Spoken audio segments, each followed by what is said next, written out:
want you to know that there are interviews with survivors. I have spoken to people from rescue operations. I've spoken to therapists who piece these people back together. The abuse that we're talking about goes back a very, very long time. And when you have like children who are 2, 3, 4 years old, who are strung up by their feet and who are tortured and raped to death in that position, it is not okay. If you don't believe this is happening, then there's something wrong with you. And you're the crazy person, because there is more than enough testimony and evidence and eyewitness accounts that are out there. I know a guy in special operations who was posted in Bangladesh who described being down on the docks and seeing cages upon cages upon cages of kids being ready to be shipped. If you don't believe that, then look at the shipping industry. Why are they buying technology that helps them know if there's certain hormones that humans release when they pee or when they're afraid? And they can find that inside the shipping containers, because they ship kids and in shipping containers all over the world, including from China all the way across here, where these children have no idea where they're going. I've seen surveillance footage of children being snatched. It happens so fast, Elijah. I mean, it is like this, a person asleep in an airport or in a train station with their children next to them, and somebody comes past and just lifts up one of those babies and it's gone into a bag.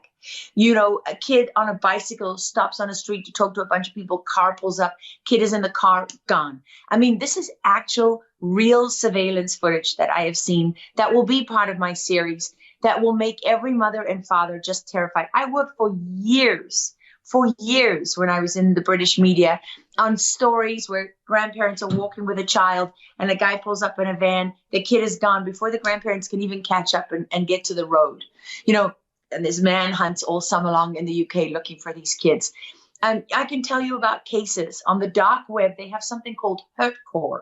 Hurtcore is a particular form of pornography. It's called sadistic porn.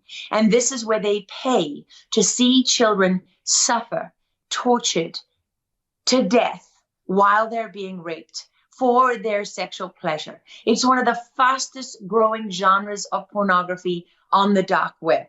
Okay. And there are, I can tell you from content moderators at places like Facebook, the things that they would get sent to them, the videos. I can tell you from survivors. There's an amazing survivor, Eliza Blue, on Twitter, who I have followed for years. But there are many others. There's a 60 Minutes Australia interview going back, I don't know, to the 70s or 80s of a survivor of a satanic cult who was raped and saw children raped and murdered, and whose story was well documented and never, ever, ever disputed. Okay, there's just so much evidence. I'm on the board of the Association for the Recovery of Children. There are different organizations that are working cases that I can't talk about, but I can tell you that I have seen photographs and read conversations that will make you vomit. It will make you vomit. It's the kind of thing that people don't want to face, and they don't want to accept that it's going on. What is being said, though? Reprehensible. Well, if you have to censor some words, it's fine, but I'm kind of interested. What is it that you've seen that's like evidence that they're trying to scrub or trying to make us think is not happening? Because they're trying to make us seem crazy, Laura. They're trying to make it seem like we're insane. People in retired law enforcement who are trafficking kids, people in NGOs and foundations who are trafficking kids, people in child protective services who are tracking kids. One of these mothers was targeted, and an elected official, actually someone who was running for office, in her messages, she said she didn't care that this woman and her kids were raped, that they're just another rape victim who cares one bit. There's a trafficker who's sending messages to people with photographs saying, I'm going to kill this kid tonight, but maybe I'll have him FUCK this other person first, tore up his asshole. Let me send it to you. This kind of thing, right? These people are the embodiment of evil.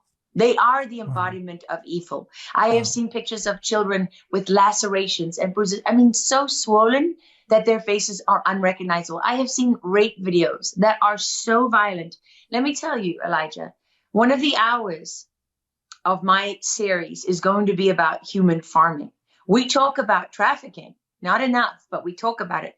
We do not talk about human farming. We do not talk about what happens to these single mothers. A lot of them are Black, a lot of them are Hispanic. They go into so-called family court and they get targeted by child protection services and the traffickers that they're working with.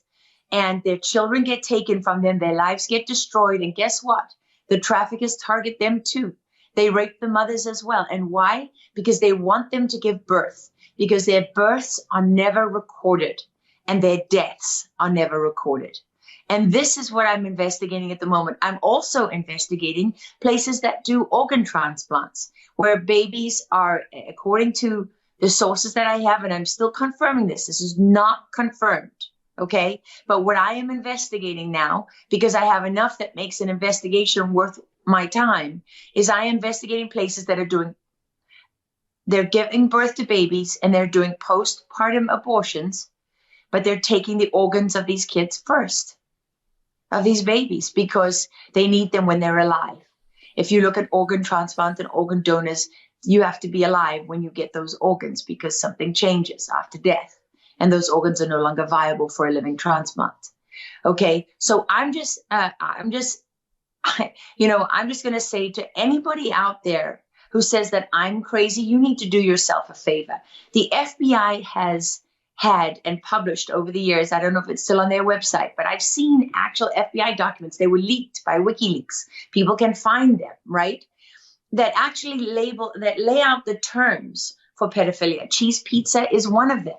Right, these cheese pizza refers to child pornography. There, Liz Crokin, she got savaged over Pizzagate, and sure, I get it because I thought that's insane. Okay, there's no way that that's happening. Pizza restaurant, elite pedophile ring, famous people, political figures. Come on, that just cannot be real. And I couldn't deal with it at the time. I was buried in Benghazi and a number of other attacks, so I didn't even pay attention to it.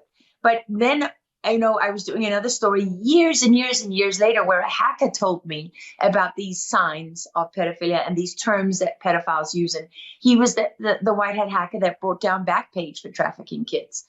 And so he had real credibility and he had real knowledge, and he'd been working on this for years. So I started to look into these terms. And then I found, well, lo and behold, here's a court case, and here's another court case. He has a pedophile using the term. He has a victim using the term. He has the FBI using the term. Now, that doesn't mean everybody does, but yes, it is common for people to use the term cheese pizza in reference to child pornography. And